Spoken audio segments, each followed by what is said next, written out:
You know, I grew up, and it wasn't necessarily that I was a 76ers fan, but I was a Julius Erving fan. I was a Dr. J. The Dr. J making out calls when Brett Musburger was calling the games. And so I would remember when they're playing the Celtics and Cornbread would be like, it's over. It's all, ain't coming back. Ain't coming back. Ain't coming back, Phil. Ain't worried about it. You know, I'll be like, damn. But then he'd go out on the court with Bird and the rest of the crew, and they back it up. CLNS History is powered by FanDuel, the exclusive wagering partner of the CLNS Media Network. It goes up and down. We don't come off the rip right now and ask you, what the hell is this stuff going on with you and Charles Barkley? Because I know y'all boys, but it just look like some stuff going on. Oh, man. That's how, listen, I loved it, man. It was my first time I was ever on TNT, man. Shaq and the Fool, he got me real good. Barkley was getting at me and what have you. But this is how they do. They text me with this stuff on it. They're like you.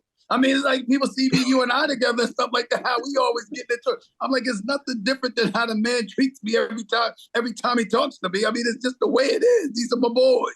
So it was good. It's a lot of fun, man. You know, my big bros getting on me the way y'all do. It's hilarious, man. It's all good. Yeah. I happened to run up on him. He was doing this take last year in Miami, and he was going back and forth. It's like, you know, Marcus, I got problems right now. The Celtics are winning, but look the way they're winning. And he's right in the middle of his broadcast, and I run into him, and I'm like, how about them damn Celtics?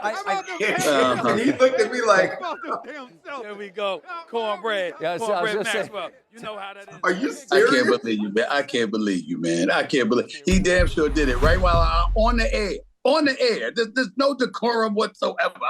I'm like, yo, look, y'all, it's my man Cornbread. I mean, that's what he's going to do. Just get over it. Just get over it. You know, right.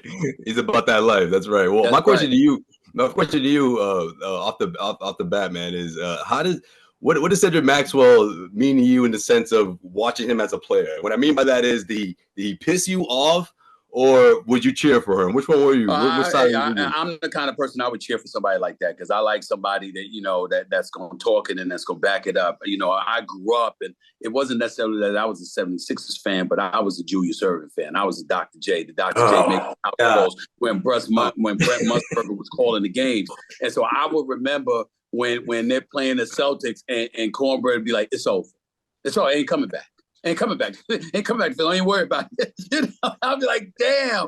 But then he'd go out on the court with Bird and the rest of the crew, and they back it up. And so I'm one of those guys that I always respect that as a pundit and as a journalist and all of that. You know, I don't care about the talking as long as you're going to back it up, as long as you're not going to be a punk and deviate from the kind of things that you said. You know, keep that same energy. If you're going to have that kind of energy when you're talking about somebody, when you get on the court, make sure you back it up. And he was one of those people, and he spoke up not just on behalf of himself, but his teammates. And sure enough, his teammates would respond. So you always have to give props to that, because to me, that's what champions are made of.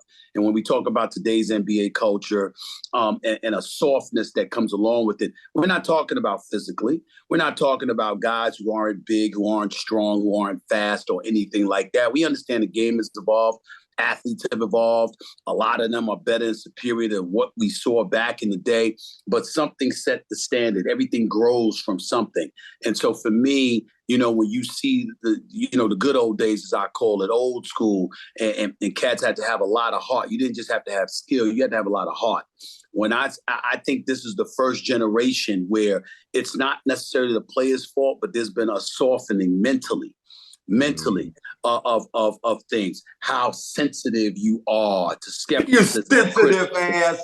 You're sensitive ass. Yeah.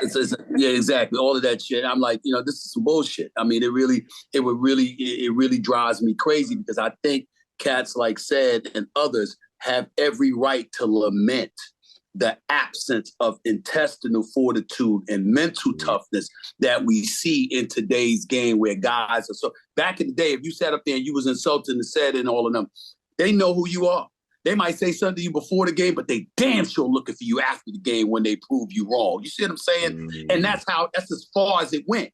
You got guys here that might not talk to you for years because you pointed out a fact that's indisputable, that can't be disputed.